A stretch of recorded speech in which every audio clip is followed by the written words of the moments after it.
According to the Permanent Secretary in the Ministry of Tourism and Civil Aviation, Arlene Mcbire, focus is being placed particularly on various forts, that is, Fort George, Fort Frederick, and Fort Matthew. Buckmeyer says although the intention is to commercialize these areas, much emphasis is also being placed on preserving what is left of our heritage. We felt because of the nature of the forts, the heritage value, and the structures themselves, that we needed to look at it from a different perspective as well, so that in terms of commercializing it, we can also ensure that it is done in the right way.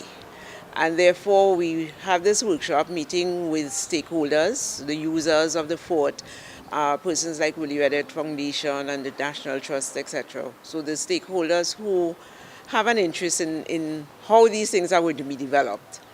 And we're looking at the approaches to the commercialization because we want to get it right.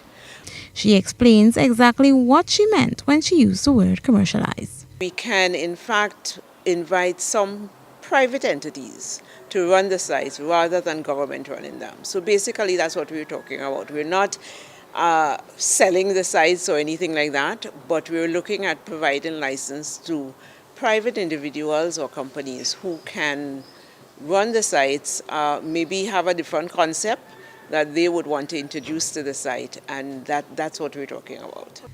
The PS says proposals will be invited, and upon completion of a vetting process, license will be granted.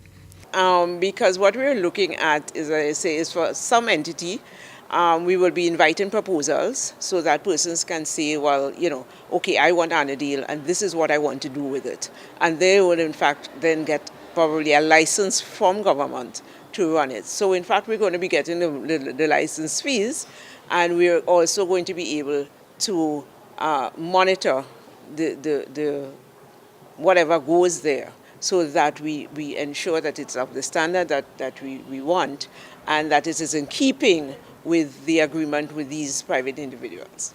She indicated that they chose license instead of leasing for a number of reasons.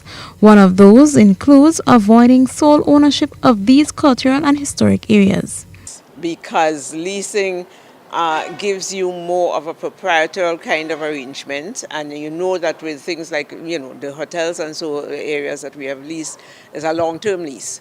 We're looking at in terms of license, depending on what the proposal is for. It might be 10 years, it might be 15 years, it might be 20 years, but it gives you less of an overall control, if you will. So you're simply operating this thing, you don't really own it.